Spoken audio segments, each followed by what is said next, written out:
Hello, welcome back everybody. So till now we have completed three exercises for chapter sound, and those three were our manual exercises. Means those were not set by NCRT. Now we are going to cover an NCRT exercise which comes at the end of chapter. It has both descriptive and numerical type question. Means some of type of R where you have to write the answer a proper form, a proper paragraph has to be written by explaining the reason that why something is happening and how it is happening, why it is happening. And in some parts there are numericals which you can be solved in some haphazard way. Means there is no particular path to be followed. You can follow different paths and they all will be okay until unless you comes to a final answer which is a accurate one. And in our previous videos uh, I have already covered around I think more than 50 numericals. So if you want to have a good grasp and practice, then you can check our my previous videos, and they are available in our playlist. We have two playlists regarding class 9 physics and class 9 physics numericals. You can check out both. And in today's video try we will start our sound exercise, chapter sound exercise. So it will be bilingual because most of the Indians understand bilingual, and it comes also easy to explain. So question number first, let me make it slightly thicker.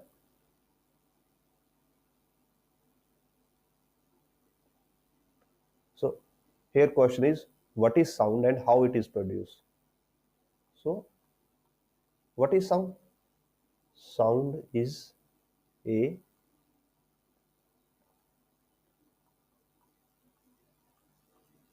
pressure disturbance. Pressure में जब disturbance create होता है, means जब हमने पढ़ा था, हमने आपको सिमुलेशन भी शो किए थे कि क्या होता है कि स्टार्टिंग में पार्टिकल्स इक्वल डिस्टेंस पे होते हैं एयर के.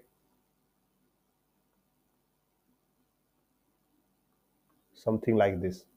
फिर क्या होता है, कोई पार्टिकल या कोई पेंडुलम या कोई ट्यूनिंग फोक आता है जो इनको वाइब्रेट करा देता है, या कोई ह्यूमन जब स्पीक करता है तो इन पे फोर्स लगता है, जिससे क्या होता है, ये पार्टिकल, कुछ पार्टिकल एक दूसरे के पास आ जाते हैं और कुछ पार्टिकल एक दूसरे से दूर चले जाते हैं. Something like this. एक ऐसा फिनोमेना क्रिएट होता है. इसको हम कंप्रेशन बोलते हैं. इसको हम, ये भी कंप्रेशन है, और जो ये बीच वाला ये वाला है एम्प्टी पार्ट है, इसको रेरफैक्शन बोला जाता है. ओके. सो जब ये ऐसा फिनोमेना क्रिएट होता है और जब ये प्रेशर डिस्टर्बेंस, अब यहाँ पे प्रेशर ज़्यादा होता है, यहाँ पे हाई प्रेशर है, यहाँ पे लो प्रेशर है, जब ये हमारे ईयर्स पे पड़ता है, हमारे कान के पर्दों पे पड़ता है, तो वहाँ से इस प्रेशर डिफरेंस को वो सेंस करते हैं, एंड सेंस करने के बाद किस में कन्वर्ट कर देते हैं, इलेक्ट्रिकल सिग्नल्स में कन्वर्ट कर देते हैं. और ये इलेक्ट्रिकल सिग्नल्स को हमारा ब्रेन किस में कन्वर्ट कर देता है, साउंड में, स्पीच में और वोकल्स में, जिस जो हमें वर्ड सुनाई देते हैं, जो हमें शब्द सुनाई देते हैं, ये उनमें कन्वर्ट कर देता है. सो ये है साउंड का बेसिक्स. तो साउंड क्या है? Sound is a pressure disturbance और डेंसिटी डिस्ट्रीब्यूशन, जो प्रोड्यूस कैसे होता है, व्हेन समवन स्पीक्स और some object vibrates, then due to that vibrations pressure disturbance is created in the air molecules or air particles, and that pressure disturbance travels through air particles or air molecules as a longitudinal wave. when this longitudinal wave of pressure disturbance hits our ears, then electrical signal is generated by ears which is interpreted by brain in the form of sound, speech and vocals. तो आप इसको ऐसे answer कर सकते हो। Question number second पे आते हैं।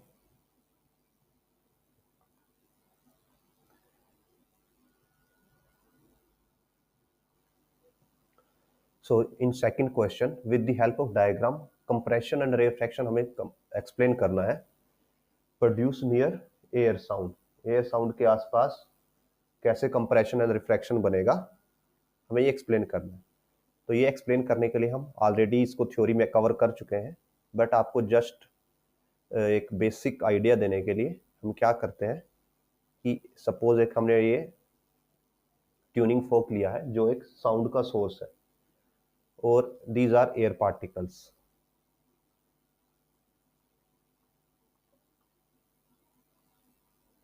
अभी सब कुछ रेस्ट पे है, स्टेशनरी है। हम क्या करते हैं, इसको वाइब्रेट करवाते हैं। तो वाइब्रेट होने के बाद कुछ ऐसा हो जाता है, मीन्स इसकी ये वाली साइड, ये जो राइट इसका राइट हैंड है वो आगे पीछे वाइब्रेट करेगा, और इसका लेफ्ट वाला भी आगे पीछे वाइब्रेट करेगा। तो हम सिर्फ राइट वाले की तरफ देख रहे हैं। तो यहाँ पे जो पार्टिकल्स होंगे उन पे किस तरह कैसे फोर्स लगेगा, ये उनको पुश करेगा किस तरफ, राइट साइड, ऐसे पुश करेगा इस साइड। तो इन पे पुश लगेगा किस तरफ, हम ये पार्टिकल्स को ड्रॉ करते हैं। Let me exactly copy that. सो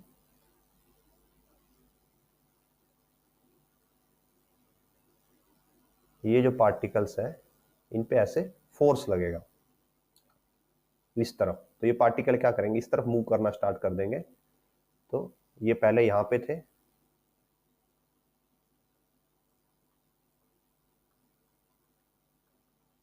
और अब ये यहां से जो इनकी ओरिजिनल लाइन थी यहां से यहां की तरफ आ जाएंगे, और अब ये मूव कर रहे हैं। तो हम मूव कर रहे हैं, इनको एक कलर से शो करते हैं। अब इन्होंने मूव करना स्टार्ट कर दिया। ये लास्ट में ये बिल्कुल इनके जो दूसरे पार्टिकल्स है, ये सेकंड रो है, बिल्कुल इसके पास आके पहुंच जाएंगे। तो सिनेरियो कुछ ऐसा हो जाएगा।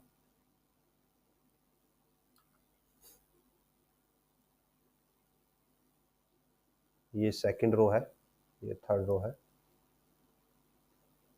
तो जो पहले वाले पार्टिकल है बिल्कुल इनके पास पहुंच जाएंगे, और अब ये क्या करेंगे, अपनी एनर्जी किनको ट्रांसफर कर देंगे, ये एनर्जी जो ये स्टेशनरी पार्टिकल्स हैं येलो वाले, इनको अपनी एनर्जी को ट्रांसफर कर देंगे। और जब ये एनर्जी को ट्रांसफर कर देंगे तो उससे क्या होगा, जो हमारी सेकंड रो है, अब सेकंड रो मूव करना स्टार्ट कर देगी। और ये जो पहले वाले पार्टिकल्स थे, बिकॉज अभी अपना प्लेस छोड़ के यहां पे आ गए थे, तो यहां पे क्या क्रिएट हो गया, ये वाले एरिया में यहां पे क्रिएट हो गया वैक्यूम। अब इन पे क्या लगेगा, रिवर्स फोर्स लगेगा किस तरफ, इधर की तरफ। तो जो फर्स्ट लेयर है हमारी वापस जाना स्टार्ट कर देगी, मींस फर्स्ट लेयर वापस इस साइड आना स्टार्ट कर देगी। और ये सेकंड लेयर, क्योंकि सेकंड लेयर को एनर्जी मिल गई कहां से, फर्स्ट लेयर से, तो सेकंड लेयर अब ऐसे जाना स्टार्ट कर देगी। तो सेकंड लेयर अब इधर पहुंच जाएगी, और हमारी जो थर्ड लेयर है वो एज इट इज स्टेशनरी, अभी फोर्थ लेयर भी स्टेशनरी। तो देखिए अब जो इनके बीच में जो ये स्पेस बन गया, ये जो एम्प्टी स्पेस बन गया ये वाला, इसको क्या बोला जाता है, रेयरफैक्शन। और ये जो दोनों पार्टिकल एक दूसरे के पास आ गए हैं, जैसे यहाँ पे पास आ गए थे, इसको बोला जाता है कंप्रेशन। और यहाँ पे भी ये एक दूसरे के पास आ गए तो ये बन गया कंप्रेशन। जब हम आगे वाला एक और स्टेप अगर आगे जाएंगे तो ये बिल्कुल अपनी ओरिजिनल पोजीशन पे पहुंच जाएंगे, और ओरिजिनल पोजीशन पे पहुंच के फिर से क्या हो जाएंगे, स्टेशनरी हो जाएंगे। ये वाले बिल्कुल इनके पास पहुंच जाएंगे, और इनको हम, ये हमारी फर्स्ट लेयर है, ये हमारी थर्ड लेयर है, और ये हमारी फोर्थ लेयर है। सेकंड लेयर बिल्कुल थर्ड लेयर के पास पहुंच जाएगी, और ये क्या है, ये वाला हिस्सा क्या बन रहा है अभी, कंप्रेशन, और ये वाला हिस्सा बन रहा है रेयरफैक्शन। अब सेकंड लेयर क्या होगी, अब बीच में जब रेयरफैक्शन बना तो यहाँ से यहाँ पे अब वैक्यूम बन जाएगा फिर से, जैसे पहली लेयर के साइड में वैक्यूम बना था, अब यहाँ पे वैक्यूम बन जाएगा। तो अब सेकंड लेयर पे ऐसे फोर्स लगेगा और ये एनर्जी अपनी किसको ट्रांसफर कर देगी, थर्ड लेयर को। तो अब सिनेरियो ऐसा हो जाएगा कि ये फर्स्ट लेयर है, सेकंड लेयर अब वापस की तरफ आ रही है, सेकंड लेयर वापस आ रही है और मोशन में है, थर्ड लेयर दूर जा रही है और ये मोशन में, थर्ड लेयर इस तरफ जा रही है, सेकंड लेयर इस तरफ आ रही है, और ये फोर्थ लेयर है अभी।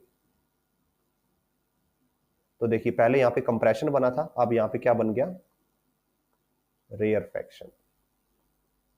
तो ऐसे आप एक्सप्लेन कर सकते हो कि ऐसे साउंड एक पार्टिकल से, पहले इसके पास एनर्जी थी, उसने इसको ट्रांसफर की, उसने थर्ड को ट्रांसफर कर दिया, अब थर्ड फोर्थ को ट्रांसफर कर देगी, ऐसे साउंड आगे बढ़ता रहता है। और जो पार्टिकल है साउंड के, सिर्फ जैसे जो फर्स्ट लेयर थी वो आगे जाती है, पहले यहाँ से यहाँ गई और फिर यहाँ से वापस आई और अपनी पोजीशन पे वापस चली गई, स्टेशनरी हो गई। तो पार्टिकल सिर्फ अपनी पोजीशन पे वाइब्रेट करता है, पार्टिकल मूव नहीं करता एक्चुअली साउंड के साथ। साउंड के जो हमारा प्रेशर डिस्ट्रीब्यूशन है, मीन्स जो एनर्जी है, एनर्जी तो एक पार्टिकल से दूसरे पार्टिकल पे ट्रांसफर हो रही है, बट जो पार्टिकल है वो सिर्फ वाइब्रेट करके अपनी पोजीशन पे आ जा रहा है। तो ऐसे साउंड प्रोपेगेट करता है और आप इसको ऐसे एक्सप्लेन कर सकते हो, और मोर डिटेल में हमने इसको हमारी जो थ्योरी की क्लासेस थी वहां पे समझाया हुआ है। तो हम क्वेश्चन नंबर 3 पे चलते हैं। यहां पे बोला गया कि साउंड वेव को लॉन्गिट्यूडनल वेव क्यों बोला जाता है। तो इसका एक्सप्लेनेशन भी जो हमने लास्ट में किया वहीं पे आता है। Let me show it again. Third में हम यहाँ पे सिर्फ 3 लेयर्स लेके चलते हैं। ये पहली लेयर है, सेकंड लेयर और ये थर्ड लेयर। अब क्या होता है, जब पहली लेयर को एनर्जी मिलती है तो ये पहली लेयर एनर्जी लेने के बाद कैसे मूव करती है, इस तरफ मूव करने लगती है। तो ये हम इसको, ये लेयर की पोजीशन को हम लाइन से डिनोट कर लेते हैं सो दैट आपको अंडरस्टैंडिंग में इजी हो। तो जब पहली लेयर को एनर्जी मिली तो वो अपनी ओरिजिनल पोजीशन छोड़ के इधर आ जाती है। ये सेकंड लेयर है और ये थर्ड लेयर है। फिर क्या होता है, ये बिल्कुल इसके पास आ जाती है, टच एक दूसरे, ये कभी टच नहीं करेंगे एक दूसरे को, जस्ट पास में आता है। अब यहाँ पे वैक्यूम क्रिएट होता है तो फर्स्ट लेयर के पास फोर्स लगता है वापस, और ये वापस उधर जाती है। फर्स्ट लेयर वापस इधर आना स्टार्ट कर देती है, सेकंड लेयर को एनर्जी मिल गई है तो सेकंड लेयर दूर जाना स्टार्ट कर देती है अपनी पोजीशन से, और ये अब जो फर्स्ट लेयर है ये बाउंस बैक करती है, मींस इट्स लाइक स्प्रिंग कि अब ये वापस वहां तक जाती है और फिर अपनी बीच की पोजीशन पे आती है। तो अगर हम इसको आगे फर्दर एक्सटेंड करें,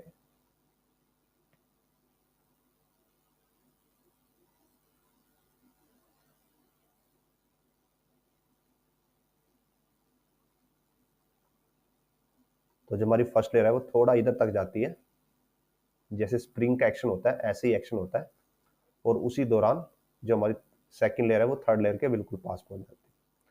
तो जो हमारा पार्टिकल था फर्स्ट लेयर का, वो पहले यहाँ पे था, फिर वो यहाँ पे पहुंचता है, फिर वो वापिस आता है, मीन्स इट्स लाइक दिस, यहाँ पे गया, फिर यहाँ पे पहुंचता है, फिर वो वापिस आता है और वो फिर और वापस आता है। मीन्स जो हमारा फर्स्ट लेयर का पार्टिकल अगर आप ग्राफ बनाओगे तो पार्टिकल पहले आगे जाता है, फिर वापस आता है, नेगेटिव जाता है, फिर वापस आता है, फिर से उसको एनर्जी मिलती है साउंड से, फिर वो ऐसे पहले लेयर का पार्टिकल ऐसे वाइब्रेट करता रहता है टाइम में।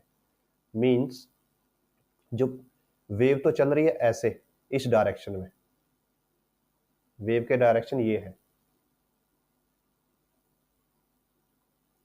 जो वेव का मोशन हो रहा है साउंड राइट डायरेक्शन में जा रहा है, और जो पार्टिकल है हमारा वो भी राइट और लेफ्ट डायरेक्शन में ही वाइब्रेट कर रहा है। मींस आइदर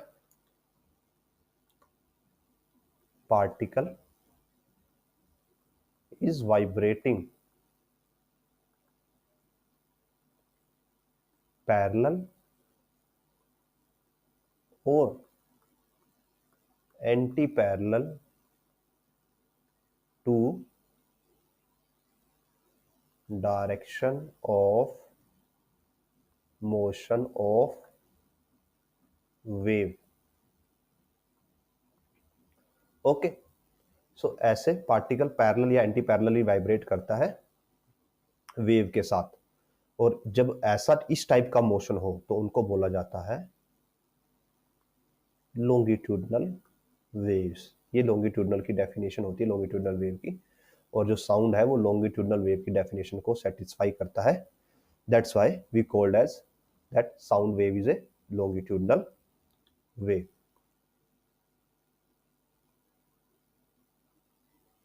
हम नेक्स्ट क्वेश्चन पे जाते हैं, क्वेश्चन नंबर 4।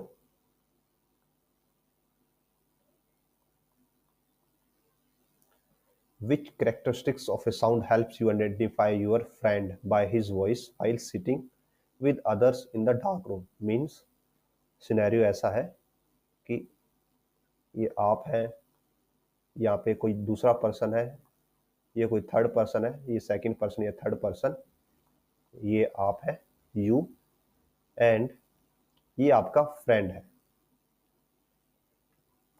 तो आपको यहाँ पे सभी के सभी बोल रहे हैं और डार्क रूम है, ये आपका फ्रेंड है।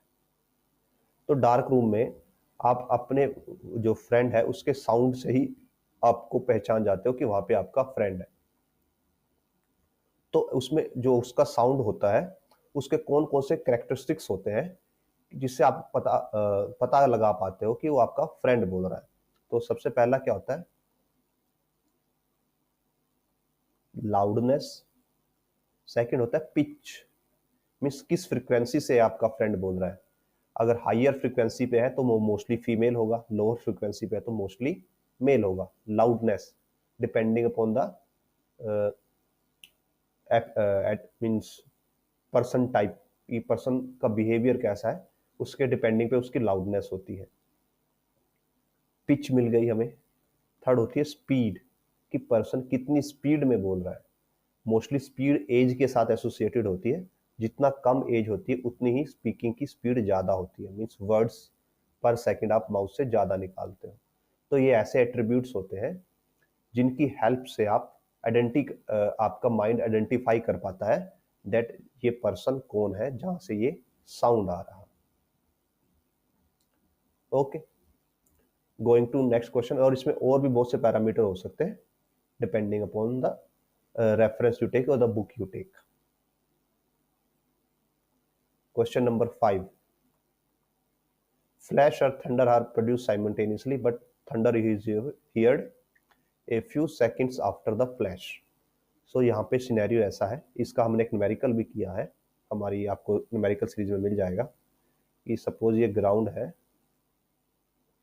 और यहाँ पे कोई क्लाउड है, उससे थंडर प्रोड्यूस होती है, ये से थंडर प्रोड्यूस हुई मान लो। तो वहां से आपको दो सिग्नल मिलेंगे, एक तो साउंड का, एक लाइट का। तो suppose this is light and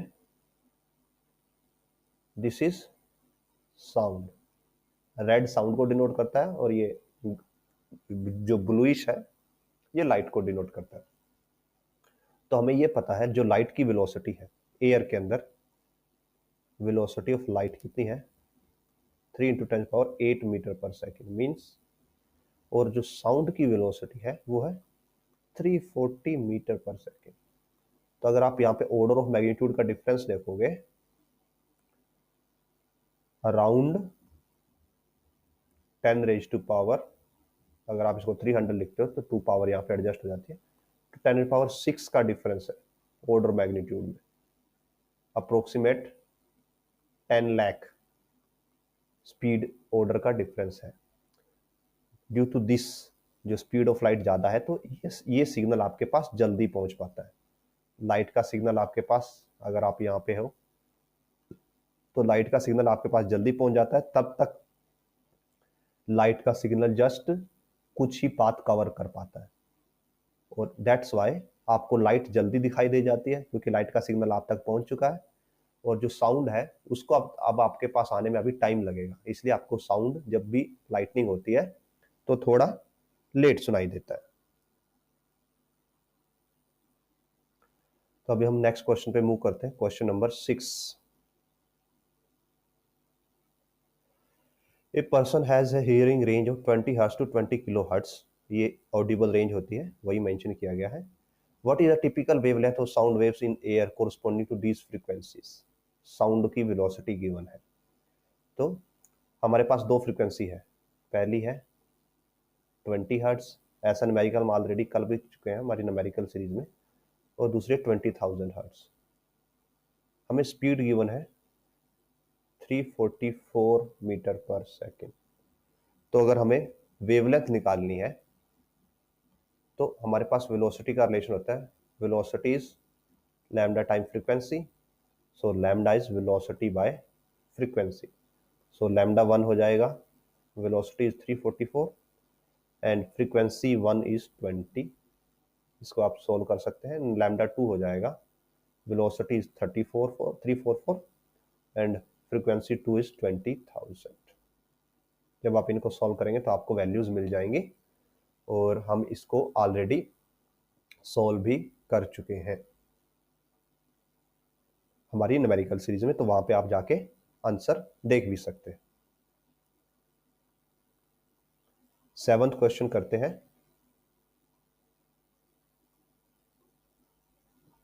7th question में मेंशन है, two children are opposite end of aluminium rod, means suppose this is aluminium rod और इसके दो एंड पे दो बच्चे हैं, ये पहला बच्चा है और ये दूसरा बच्चा है। One strikes the end of road with stone, पहला बच्चा यहाँ पे एक स्टोन फेंक के मारता है। सपोज उसने ये यहाँ पे एक स्टोन फेंक के मारा, जिससे क्या प्रोड्यूस होता है, साउंड प्रोड्यूस होता है। अब ये साउंड टू वेज से इस सेकंड पर्सन के पास जा सकता है, दूसरे बच्चे के पास जा सकता है। एक तो ये एयर से प्रोपेगेट करे ऐसे, और दूसरा ये इस एल्यूमिनियम रोड से प्रोपेगेट करे। ओके, तो हमें जो टाइम लगा है प्रोपेगेशन के लिए उसका रेशियो निकालना है। तो रोड वाले टाइम को हम अब हमारी टर्मिनोलॉजी ले लेते हैं, time taken by sound through rod, उसको हमने बोल दिया टी ए, क्योंकि एल्यूमिनियम की रोड है तो उससे जो टाइम लगा उसको टी ए बोल दिया। नहीं, इसको हम टी आर बोलते हैं, बिकॉज एयर है तो उसके लिए हम ए यूज करेंगे। तो ये हो गया T R, time taken by sound through air, air के थ्रू कितना लगा, T A, T air. Suppose ये डिस्टेंस है डी, ठीक है। तो रोड के अंदर जो टाइम लगेगा, टाइम होता है distance by velocity, because velocity होती है डिस्टेंस बाय टाइम। तो यहां से अगर आप टाइम निकालोगे that is distance by velocity. So distance by velocity, distance is D, velocity road के अंदर जो साउंड की वेलोसिटी होगी वो। ऐसे एयर के अंदर distance d as it is है, और यहाँ पे एयर के अंदर जो वेलोसिटी होगी वी ए। सो अगर हमें टाइम का रेशियो निकालना है अब, तो t r by t a हो जाएगा d by v r and d by v a. तो आप जब इसको सॉल्व करोगे तो this is d by v r multiply d by v a, so v a by v r. और आप बोल सकते हो t r by t a is equal to v a by v r, means जो time है वो inversely proportional है velocity के। इसका मतलब क्या होगा कि जिसमें वेलोसिटी ज्यादा है, इफ रोड की वेलोसिटी ज्यादा है, जो कि होगी ही बिकॉज सॉलिड मटेरियल में साउंड की वेलोसिटी ज़्यादा होती है एयर से, जो कि हमें पता है। Velocity of road velocity of A से ज़्यादा है, तो इसका मतलब क्या होगा कि जो टाइम है रोड का वो कम होगा, बिकॉज इनवर्स रिलेशन है। रोड का टाइम किससे कम होगा? एयर के टाइम से, मीन्स रोड से साउंड पहले जाएगा। और हमने इसका एक क्वेश्चन ऐसा किया भी था कि जहाँ पे बच्चे को 2 बार साउंड सुनाई देता है। 2 बार साउंड क्यों सुनाई देगा? बिकॉज जो ये रोड वाला साउंड है ये जल्दी पहुंच जाएगा और एयर वाला साउंड थोड़ा लेट पहुंचेगा, इसलिए उसको सेम साउंड 2 बार सुनाई देगा। तो क्वेश्चन नंबर 8 कवर करते हैं।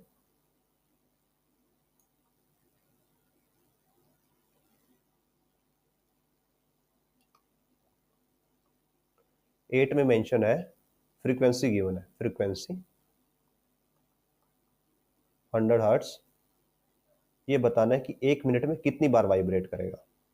तो हमें पहले निकालना पड़ेगा कि 1 सेकंड में कितनी बार वाइब्रेट करेगा, और फिर हम उसको 60 से मल्टीप्लाई कर देंगे। अब जो 1 सेकंड में वाइब्रेट करता है उसको बोलते हैं टाइम पीरियड। ओके, और टाइम पीरियड और फ्रीक्वेंसी में कितना वो होता है रिलेशन? ओह सॉरी, यहाँ पे टाइम पीरियड निकालने की जरूरत नहीं है। यहाँ पे फ्रीक्वेंसी गिवन है 100 हर्ट्ज, और फ्रीक्वेंसी क्या होती है? Frequency is number of cycles vibrations पर सेकंड। 1 सेकंड में कितनी वाइब्रेशन या साइकिल होंगी वो फ्रीक्वेंसी होता है। तो फ्रीक्वेंसी 100 हर्ट्ज है, तो यहाँ पे 1 सेकंड में कितनी बार वाइब्रेशन होगी? 100 बार। 1 सेकंड में 100 बार हो रहा है, तो 60 सेकंड में कितना होगा? 60 सेकंड में हो जाएगा 100 इंटू 60 और 6000 times. So till now we have covered up to question number 8। जो रिमेनिंग के क्वेश्चंस हैं वो हम नेक्स्ट वीडियो में कवर करेंगे। एंड अगर आपको किसी क्वेश्चन में डाउट हो या कोई प्रॉब्लम हो तो आप कमेंट में पूछ सकते हैं। We will try to explain it in a more refined way so that it will be easier to understand you. And if you like this series, our lectures, our videos, then please consider liking it, sharing it, subscribing it, because when you share and subscribe, then our videos reaches to more number of people. It help both the people to it reaches and to us also, and it also motivates us to produce more such a content. And it is for you, it is free of cost, and to the person watching also, from them it is free of cost. So consider liking it, sharing it, subscribing it. It is zero cost method to help us and to motivate us. And as usual, thanks for watching. Please consider subscribing and sharing also.